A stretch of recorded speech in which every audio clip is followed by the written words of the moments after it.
bring to the stage Aurélien Couillard, the Director of Technology and Omnichannel at Chalhoub Group, Jonathan Flender, the Vice President of Digital and Omni at GMG, Esham Walia, the Head of Digital Transformation at Sharaf Retail, Babadiptya Banerjee, the Director of Technology of Brands for Less, Mark Jeffrey, the CTO, The Giving Movement, Tayfun Topkic, the EVP of Global Growth at Acnon, also Sajjat Farhat, the Chief Digital Officer of Flormar, and your moderator for the session is Sandeep Khanna, the partner at Deloitte. Ladies and gentlemen, the floor is open to you.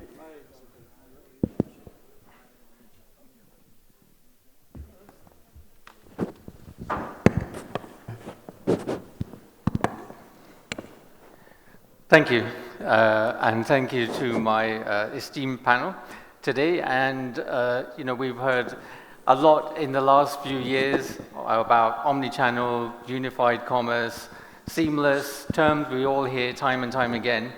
In this session, what we're going to do is explore the art of seamless retail and really delve into how customer experiences are changing, how their expectations are changing, and hear from our panel on real-life stories from their transformation efforts. What's gone well, what hasn't gone so well, what have they learned, and what advice would they give to everybody in the room? So to kick things off, let's go to our first discussion point. So we know, and we've studied this, in various reports, for example, Unicommerce saying over 55% of Middle East customers, they understand omnichannel, and they prefer to shop from retailers who offer them an omnichannel experience. So maybe if I could come to Aurélien first, what do you think omnichannel or unified commerce means to the customer, and how have you seen their expectations change? Thank you so much for the question. Thank you so much for the organizer of this event and for hosting us and having me and us. So honestly, I'm not sure that there is a deep difference between omnichannel and unified commerce. For me, it's more rebranding, but I think that it's because we didn't have the right mindset first with omnichannel. So for many years, we had only one channel in silo. It could be e-com, it could be the store. Then we tried to have the multi-channel, and then the omnichannel, making sure that you have full visibility mainly on your stock, if it's in the warehouse, the distribution center, or the store. But I think that now people are realizing, and I think this is why this terminology of unified commerce is coming, this rebranding is needed. It's really that whatever the channel we are going to have, and we have seen a lot of changes in the last 10 years in technology, much more than in the last 30. So I think that whatever the channels, and today we are talking about social commerce, communication commerce, clienteling. It could be also a WhatsApp discussion that can go to a sale. Whatever the channel, this is anecdotic. Channel is not anymore something which is really important in the discussion. What is important is how you can be unified. Whatever the channel you're going to add or not, how you can make sure that first, the experience that your customer is going to live will be the same across all your channels, and that you can capture everything on your customer, so customer data and purchasing data, to make sure that this experience will be seamless for your customer and seamless for you as a retailer or a D2C brand to capture all those information and get the most of it to be able to take strategic decision moving forward with this specific audience of customer. Amazing. And if I could maybe come to Tayfun, I think you've helped lots of organizations with their omnichannel experiences and transformations. What do you see from all those companies you've worked with? Where is the customer going? So thank you very much. A great honor to be with these distinguished guests and speakers today. Actually, we started this journey with single channel, then multi-channel, and then omni-channel. So as you said, also channel is not the important thing. The important is unifying these channels and also having a seamless experience for the customer. So what is the customer experience? Let me give my experience as a customer. So before I go on holiday, I was shopping a t-shirt and simple short. and I put the order. I thought that I lost significant weight. I decided on the new size, but then I said, let me go and try this size in the store. I went to the store. I said, let me try a bigger size. Unfortunately, my size was bigger, so I didn't lose that much weight. I wanted to finish the basket, and I said to the guy in the store, this is my basket, can you please finish the order? I want to change the size, and it didn't have. He said, I don't see your basket. So the reality is the customer experience and what I'm going to do at this point of time.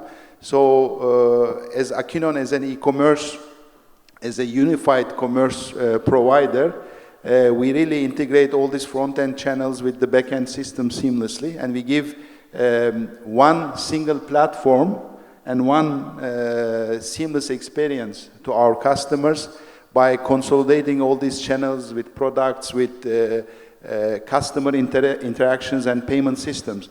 It's not only the products, or it's not only the payment system, it's also the experience on the checkout. It's about fulfillment also. It's not about only the products. So it's a complete experience that you have to provide. That's why we built a composable, a unified, and headless commerce architecture that we can give any kind of flexibility to our customers, either B2C, B2B, or marketplaces, wherever they want to be, or integrate to any marketplaces. We give this flexibility to our customers. And we do it with the fastest time to market. Unified commerce is the new trend we see, and I'm happy to be together with Mr. Sedat. Flormar is one of our customers implementing unified commerce, and we are expanding them to now 40 countries globally. Great. Maybe you will tell about the experience also, Sedat. Great, and I think that what you mentioned about the end-to-end capabilities is critical, and we're gonna come to in a minute. But if I could just come to Mark. Great brand, new brand with a great purpose. You know, what are you seeing your customers expecting? Yeah, I'm sure you've all heard of the Given movement, and that's primarily because we've been an online brand, and we kind of, I would say, took the pioneer approach of social marketing, where I'm sure many of you probably, even as early as just today, you've probably seen our ads everywhere. We go hard and fast a lot on social commerce and trying to create that desire that brings, I mean, we're a fashion business, so you have to create a desire to buy our brand. Our brand is what we like to call a bridge brand. So we're not quite high-end luxury, we're also not low-end as well. So typically our customers are buying luxury items, and then they come to us to wear them every day, or they're wearing below our brand in terms of price, and they're coming to us for what they want to wear at the weekend. So we have to create a luxury experience. So we've done a really good job of that, I would say, online with the social kind of discovery touch points. And but in the last year, we realized that, you know, online cannot be our only channel, and do we just have yet another way of doing business, or do we try and create something that's unified? And that's kind of what we're talking about today, is that if we were going to go into retail, which we recently have, how would we merge that luxury experience? And so while a lot of people are looking into AI this, and how do we enhance the experience, because we sit in between that luxury experience, we really want the human touch point to be a big focal point, and that includes when they come to our store, they're able to kind of show us images of the stuff that they've seen online, and we could help them to match products in the store. And so we've been building some technology in the background so that even though the human touch point works very well for this kind of explain your desire and we will find the right outfit for you, we also know that humans make mistakes, and we kind of want to benefit from a digital, like we do a lot of personalization online. How do we bring that personalization into the store? And so our customers are looking for that personal experience, both online and offline, which is tricky because you can oversell, and so you really want to kind of be in that fine space where the customer comes first, and if they don't want to buy the stuff and they want to go and shop around somewhere else in the mall, like let them be. Typically, and I think a few panelists have been talking about this already today, typically your store, while it might not be your biggest selling point, is about building the brand, is about people touching the clothes and understanding what fits them, what they like. and later on they may buy online or they may shop somewhere else in store. So it's really customer first and making sure that your customer, which in our case is a luxury shopper, gets the right experience they deserve, either online or offline. That's great, and I think you make an excellent point, and nobody can dispute the power of social media in the purchasing decision and influencing, and we'll come on to a little bit about that later on. And many of our panel, they've spoken already about how you need to bring together an amazing front-end experience, and that front-end could be a website or a store or an app, together with a really powerful back-end capability.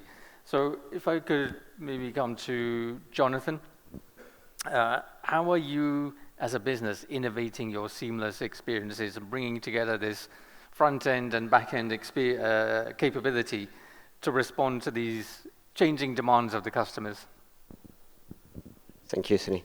I think as an online and offline retailer, right, it's very important to always start from the why. Why do we do what we do?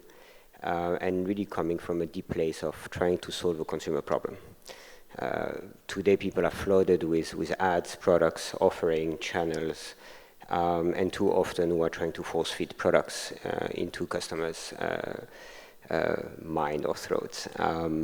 Ultimately, we're here into that abundance of messaging, products, and offering. What is the added value to the business, right? Most of the time, it's the product. That started to change. A recent study from Tabby saying that 55% of the purchase decision is relying on the product. The rest is the experience. And the experience is vast. And I believe offering a great experience and taking into consideration the lack of time from customers.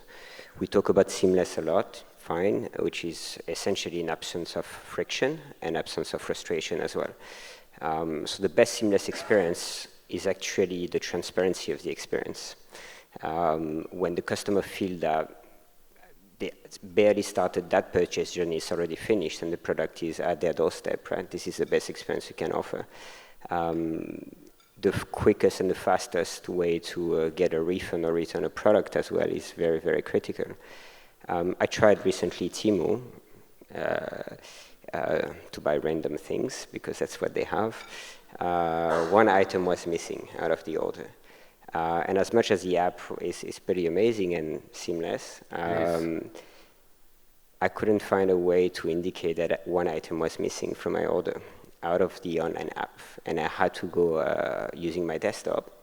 That was extremely frustrating because the most perfect your proposition become, the more any issue is going to be highlighted and extremely frustrating because it's stopping your entire purchase or return journey, right?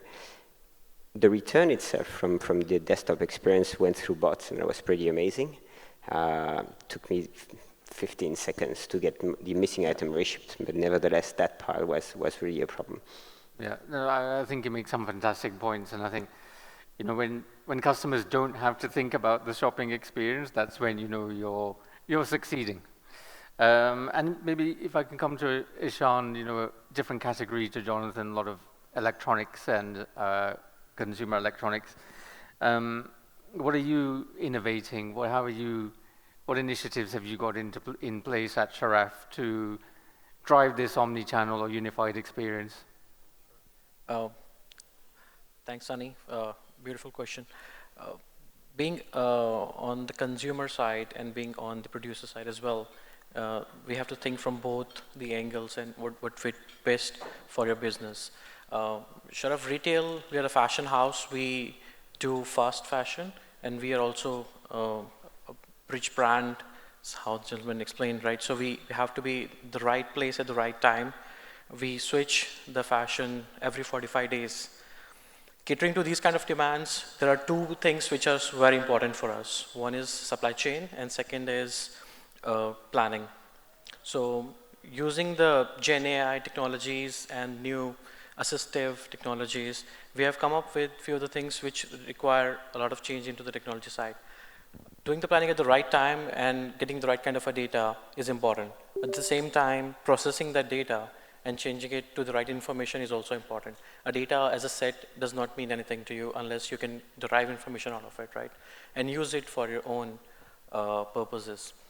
That is from the side where the technology comes in. Now, there is, for this year and going forward, the focus is majorly on the consumer knowledge and consumer focus. From the consumer point of view, you have seamless check-in. We are upgrading our applications. We are upgrading our backend for the applications so that they can have a seamless experience from a brick and mortar to the omnichannel journey, where they have, we have the customers on the apps and e-commerce platform. When they come to the store, they should not feel that they're there for the first time. People in the store, they know who they are. People in the store, they know what their history of the shopping is. Our team in the store, they can assist them in the same way how they're looking for on an e-com platform. So that omnichannel platform is something which we're trying to create now. This is a 5X program which we're running in the organization. Thank you for every which will help accolade, us every cheer. in providing They that. fuel our passion year. Sorry about that. Yeah, I think it added some more flair to it, yeah. I think they were looking for the clapping Yeah, sounds. maybe, yeah. So, yeah, so that is what the consumer focus technologies we're trying to bring in. Seamless checkout is what we're talking about, is something which is there powered by the RFID. So you can actually order online and then collect it at store. Just like click and collect is something which is very basic nowadays. When we get a pizza in 30 minutes, and then it is very much expected to deliver something in 15. The fashion retail should have that capability of doing that. Noon is already doing it. In 15 to 18 minutes, you get everything done. So these are basic requirements for the consumers nowadays. Even if they go to a store, primarily being into the region for the past 30 years, we are mostly focused on the brick and mortar model. So now the thinking is changing. We have all seen how COVID hit and what was the best channel to sell at that point of time. So we're trying to emerge out of it now and then creating into omnichannel platform. Great, and you make some really, really great points, which we're now going to deep dive into a little, because behind all these omnichannel experiences, you need and all of us who've been in retail for a long time know how difficult it is to get some of these enablers in place. So I just want to deep dive into some of those a little bit. And the first one, Bappa, if I can come to you, is around inventory. So we know, a lot of the things that Ishan talked about and the other panelists are around having inventory visibility, having inventory accuracy to enable journeys like buying online and pick up in store or reserve in store. So what are you doing in your business in Brands for Less to improve inventory management and visibility and accuracy, not just for customers, but also for the staff in stores? Thanks, Sunny, for the question. So Brands for Less, as we know, right, we are an off-price retailer. So more than the depth, we focus on the width. So it's bulk purchase, it's based on deals, and it's always a treasure hunt experience for the customers in the store. So it's not that we buy a certain size profiles with a certain quantities with a defined depth which gets planned, right? So for us, it's like the average number of pieces is probably 5, sometimes probably 2. Probably it's like 5,000 sometimes. So for us, inventory is very, very critical. Now, when we promise inventory from the warehouse, today we actually ring fence that inventory for online, for our online business. Now, we are moving towards a single view of inventory where we have a common pool of inventory both for retail and for the online space. And that's on the cards. And we are actually in the process of implementing a more robust order management system and a more modern warehouse management system where we can actually enable the single view of inventory. So that's from a warehouse perspective. And of course, all the things that goes along with it, like the watermark level, the exposure of the inventory to online as a preference, and then when it goes below the watermark level, you cut off you cut off retail and make the remaining available only for online, right? But at the stores, there's a challenge, and the challenge is the depth. We don't have the depth. So if a customer's, like most of the queries we get in our call centers is, hey, online, I like this product, so which store can I go and try? Now, of course, we know that there are 2 pieces in the store, and by the time you go there, it might not be there.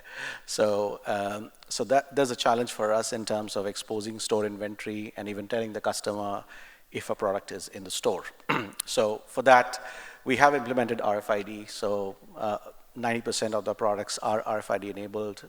We do have RFID enabled checkouts. We are implementing the store processes, DC processes, to improve the accuracy.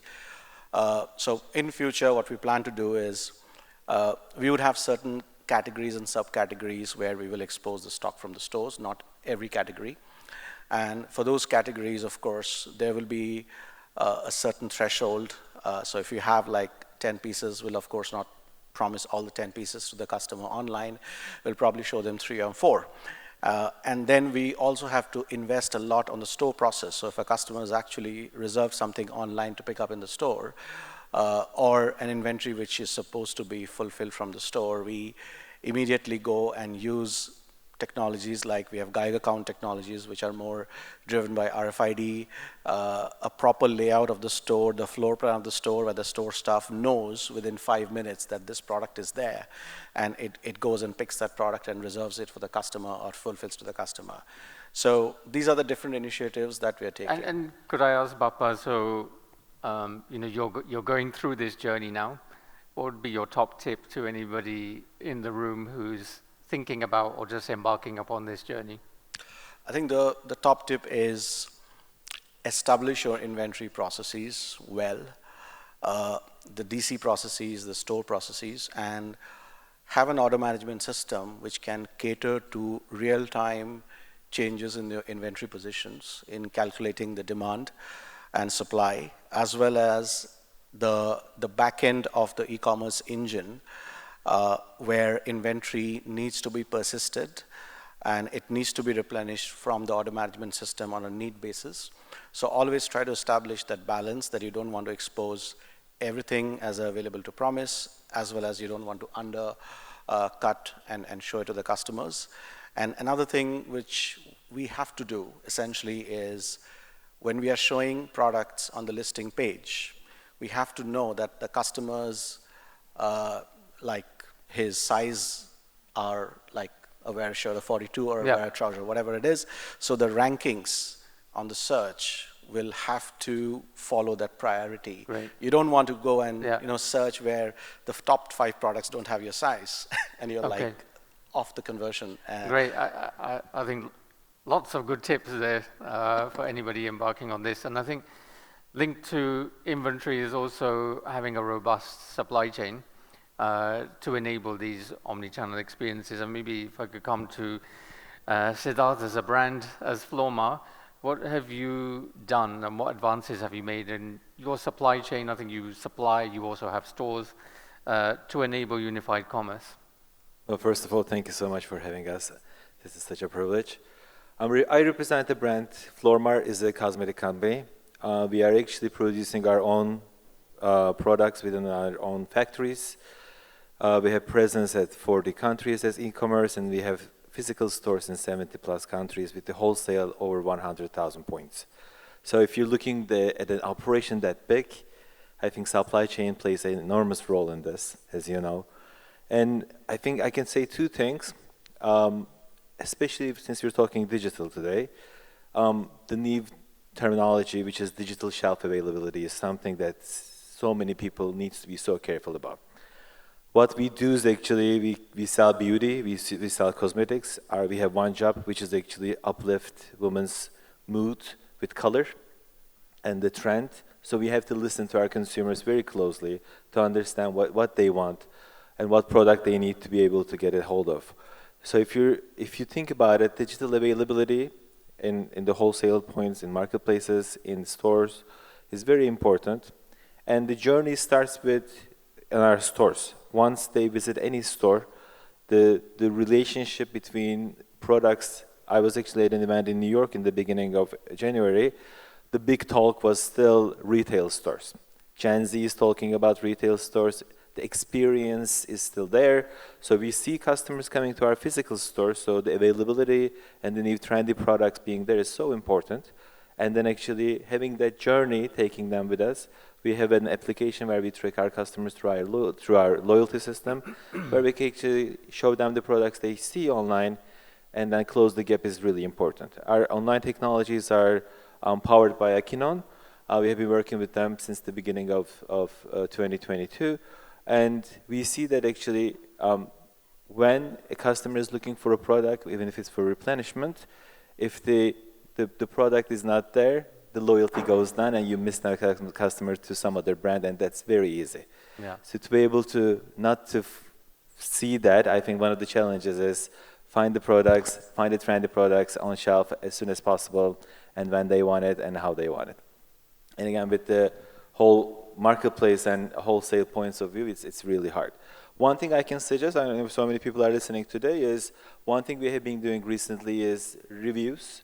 We have been very carefully following the reviews. I heard this from somewhere, stars were yesterday, but actually literally listening to the reviews of consumers and understanding what they want from the product, and if there is a newer version of they want a new color or whatever, so we take an action. And whenever we have a new launch that is actually in somewhere, if the product is performing less than 3.5 stars, we take them off the shelves and understand what's wrong with the product.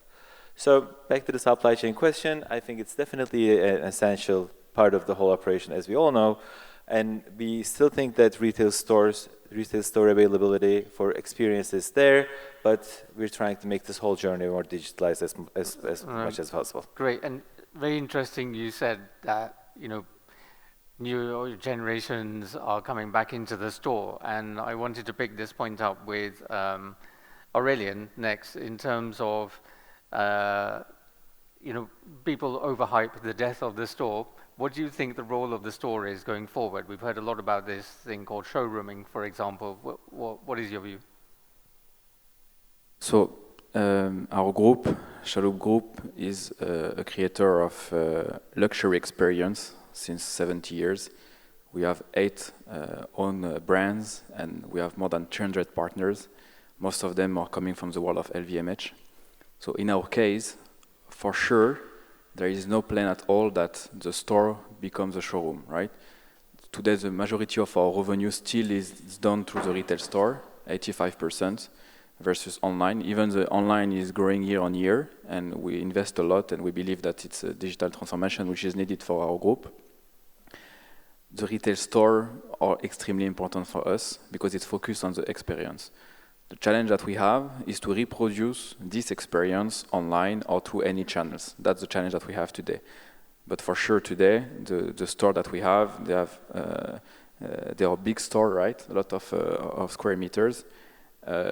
And we put a lot of people there, and we want really to create this experience. So if I can just connect it to what has been said on supply chain, then supply chain for us becomes much more important than inventory. Inventory, it's a second step, but supply chain, we need to be extremely strong because we have to be very tactical in the way we are shipping any product from Paris, Milan, or the US, or wherever in the world our partners are based. Having the right hub, the right location, it could be Riyadh, it could be Jeddah, it could be Dubai and Jebel Ali, and then make sure that we are extremely good in the replenishment. On our side, we need to make sure that we have the right stock, wherever the stock is. It could be in the distribution center, it could be in the stores. In all the region, we need to have this full visibility real time. That will be the game changer for us to avoid to lose the sales. Because we have very expensive products. The average order value we have for our brand is very high. So we're not going to ship hundreds of bags of the same SKU. It doesn't make sense for us. Yeah. So that's why all the data that we collected before and all the analysis that we are doing are extremely paramount for us to make sure that we can achieve our targets every year. Yeah, and critical point again on the D word, data, which I wanted to come on to next actually. And Jonathan, we know that, in all of these experiences, we've talked about inventory and supply chain, etc., but they all rely on data and customers obviously as well. So, what are the key challenges you're finding with data access? How are you overcoming them? Good question. So data is everywhere, and it's also everything. Content is data, and text is data, and image is data. Customer information is a lot of data. First challenge is the accuracy of it. Actually, before that is the acquisition of it. So I think today most of online or offline actors are crawling under data. So there is a first challenge on storage costs. That would be a first challenge. Even though the costs are going down, it's still becoming a challenge because we acquire more and more data. So it's not always offset by the decrease of cost of storage. So acquiring that data is one thing, processing that data is something else. Understanding the data is a whole different world. It's specifically where the data sanity or integrity is not always guaranteed. So we have countless examples where people are using a data which is not accurate. So I would say the first challenge is to build a team that can verify the integrity of that data, from an article master to a product data which is getting enriched in a PIM, product information management. And that is exactly the same with customer data. Multiple profiles, which could be troubleshooted with customer data platform and profile stitching. Once you're sure that you have a data that you can trust, then you need to action it. So once again, I think it's very important to see the end goal of it. We most of the time want too much data, and once we have it, we don't know what to do with it. So it's always better to start small, build a use case, and acquire not too much data, but just the data we want to consume and we want to utilize because we will have a very good use case. After that, we can look at extra sources of data and the tools which are going to be utilized to leverage that data. Same thing with tools. A tool is just a tool. As equivalent to people's iPhone or Android phones, what's the percentage of functionality that you're utilizing out of the phones is the same with a tool that leverages data, right? So too often we jump from one platform to another or from one tool to another because we believe it's a magic wand, while we are not utilizing more than 5 to 15% of the previous tool, right? So it's really important to see that end-to-end. What is the requirement, how much the data can be trusted, and what we want to achieve with that data.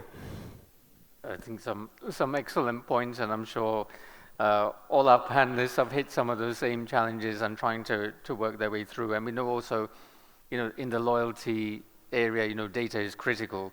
But we know also loyalty, and we've talked about it, is a huge driver of lifetime value. So from the data you capture around your customers, what insights are you getting which is helping to shape your omni-channel experiences? Maybe I could come to Mark. Like, what are you seeing from your data that is helping you drive your next generation experience? Yeah, so again, because we're a mono brand, we're manufacturing and selling our own product.